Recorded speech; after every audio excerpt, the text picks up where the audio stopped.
girl frantically wrote numbers on a piece of paper. Her teacher noticed something strange, but no matter how she called the girl, she didn't respond. The teacher had no choice but to take the paper away, but the girl suddenly became serious, as if she had seen something terrifying. After class, the girl mysteriously disappeared. When the teacher tried to find her again, her nails were covered in blood. She kept repeating that there was a string of numbers on the door, which made the scene even more eerie. This was a school mystery from 20 years ago, and very few people know the real story now. The only thing that is known is that the paper the girl left behind was eventually sealed in a time capsule, and today was the 50th anniversary of the school. Also the day the capsule was to be opened. In front of the witnesses, the seal was broken. The school presented the contents to the new students. One of the children received a letter. He opened it, and to his surprise, it was the very paper full of numbers from that day. Strange things immediately began to happen. From a distance, someone was staring at the boy, but then the person suddenly disappeared. That night, the boy took the paper home, but it was discovered by his father,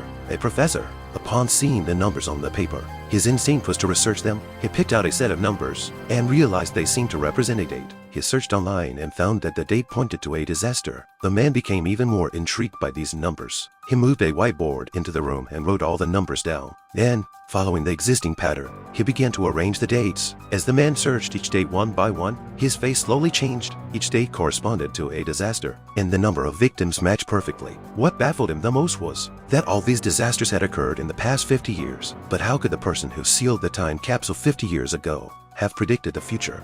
The next day, the man showed the paper to a colleague, but the colleague didn't believe anyone could predict the future. He thought the man was crazy. Since the man's wife had died in a disaster, the colleague assumed the man would be overly sensitive to anything related to disasters. Seeing that his colleague refused to help, the man stormed off. He continued to follow the clues. First, he found a teacher who had worked 50 years ago and asked about the girl's whereabouts, but the elderly teacher said that the girl had died several years ago. The clue was cut off. The man could only go home and watch the news on TV, because according to the pattern he discovered, there were still 3 disasters yet to occur. The next one was tomorrow. If it happened, it would prove his theory was correct. But as he watched, he fell asleep. When he woke up, he realized he was late to pick up his child. He quickly left the house, but on the way, he witnessed a plane crash.